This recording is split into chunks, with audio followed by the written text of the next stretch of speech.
You know you're in for a wild adventure when even the bighorn sheep peek out of the fog to see what's happening, and then get startled at the very idea of taking this plunge on a mountain bike. Yes, indeed, at more than 14,000 feet, the top of Pikes Peak is a long ways up and a long ways down.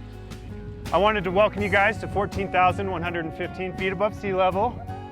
Nice. We're up here in the clouds today. We're going to be riding through them for a good chunk of the day. And like I said, we got some weather coming, so hopefully we can have a good pace.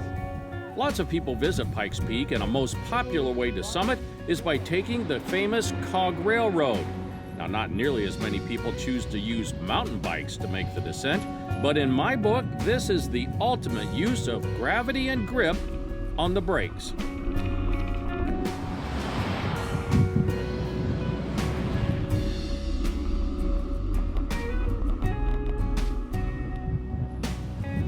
Fantastic. So this spot right here we call the bottomless pit.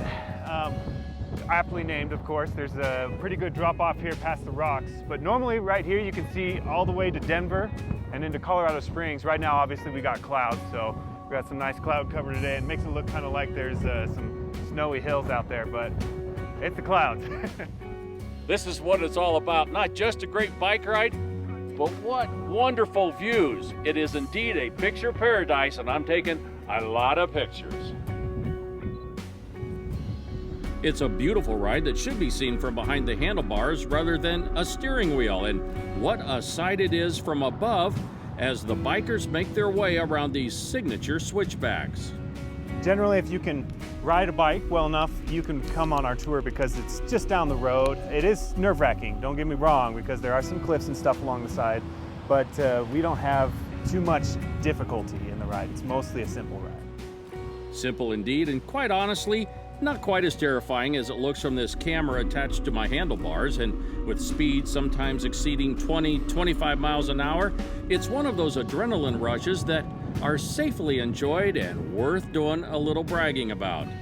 Probably the biggest surprise of the trip was some pretty tough uphill climbs on this downhill run. Well, you know, we tell you guys that it's mostly downhill. We try to play down the uphill portions because they are difficult, especially up here at altitude.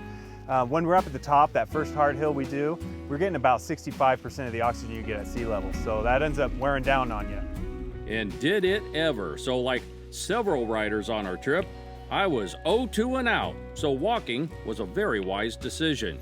Still in first place. There are several rest stops along this 20-mile journey.